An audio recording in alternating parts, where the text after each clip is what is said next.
A boy sits on the floor of a dimly lit room, staring at the door that will never open again. His father was supposed to walk through that door. His father was supposed to protect him. His father was supposed to stay. But one stormy night changed everything. An accident, a crash on the road, and in a blink, his father was gone forever. He was 6 years old, too young to understand death, old enough to feel the weight of loss. That night he clutched his father's old watch, the only thing left behind, and whispered, "Why did you leave me?" But the silence answered louder than words ever could. From that day forward, his world rested on one person, his mother. She became his shield, his guide, his light. Her hands cracked from scrubbing floors, her feet blistered from endless walking. Her body grew weaker, but her spirit grew stronger. At night, when he cried, she held him and whispered, "Son, the world will not be kind to you. But remember this, if you keep fighting, if you refuse to stop, you will rise." But the world was not kind. At school, children laughed at his torn shoes and empty lunchbox. "Charity case," they sneered. Teachers gave up on him, saying he had no future. Neighbors whispered, "That boy will never make it." Every voice told him he was nothing. Every door closed in his face. Everyone, except her. His mother never stopped believing. When he was hungry, she fed him even if it meant going without. When he failed, she told him failure was proof he was trying. When he doubted himself, she whispered, "I see greatness in you, even if no one else does." But even the strongest hearts can break. One evening, he found her collapsed on the kitchen floor. Her frail body shook from exhaustion. He screamed her name, carried her in his trembling arms, and rushed to the hospital.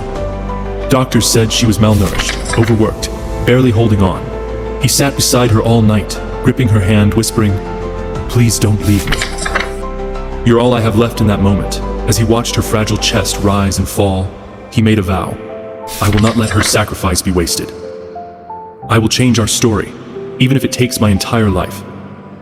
From that day, he worked. At 10 years old, he cleaned shoes for strangers. At 12, he carried groceries up long flights of stairs. At 14, he washed dishes until his hands burned from hot water and soap. Each coin he earned, he placed in a small tin box under his bed. Not for toys, not for candy, for survival, for his mother, for the dream of a life he had never seen, but refused to stop believing in. But survival was cruel. At 13, he slept under bridges, newspapers his only blanket. He fought stray dogs for scraps of food. The nights were cold, but his heart was colder. He whispered to himself, "I will survive this storm. I will not die here." At 15, he tried to build something, his first small hustle. A failure, his second. A failure, his third, another failure. 12 failures in a row, each one heavier than the last, each one pushing him closer to quitting. People laughed in his face. "You? A businessman? You can't even feed yourself." Others mocked him. "You're chasing dreams too big for someone like you." But every insult was fuel, every laugh was a spark, every rejection a reason to keep going. Then came the fire. The small factory he worked in caught flames one night. Everything he had saved, his money, his hope, his future, turned to ash. He stood barefoot in the street, the glow of flames burning into his eyes. Smoke filled his lungs. He didn't cry, he didn't scream, he just stood frozen. But inside his mind, he heard her voice again. "Don't let this world break you." And with nothing left, he decided to rise. At 17, he borrowed a broken laptop. The screen flickered, the keys stuck, but it was enough. He taught himself coding from free tutorials. He studied until his eyes ached. Most nights, the power went out, so he studied by candlelight. Every failure became his teacher, every setback his classroom. At 18, he bought broken electronics in bulk, spent nights fixing them with bleeding fingers and tired eyes. He sold them for small profits. Orders came slow, customers doubted him. But one by one, trust grew. At 20, his mother walked into his room one night, saw him working by candlelight, and whispered, "I know you'll make it." "Don't stop." Those words lit a fire in him stronger than any flame that had ever tried to destroy him. By 22, he opened a tiny online shop. His bedroom became a warehouse, boxes stacked to the ceiling. He packed orders himself, wrote thank you notes by hand, answered emails at 3 in the morning. Slowly, his little shop began to grow, but life wasn't done testing him. A truck carrying his biggest shipment crashed, thousands lost in an instant. his account empty, his dream on the edge of collapse. He sat on the floor, head in his hands, convinced it was over. For 2 days, he didn't eat. For 2 days, he didn't move. But then he remembered her fainting in the laundromat. He remembered the vow he made, and he stood back up. He rebuilt.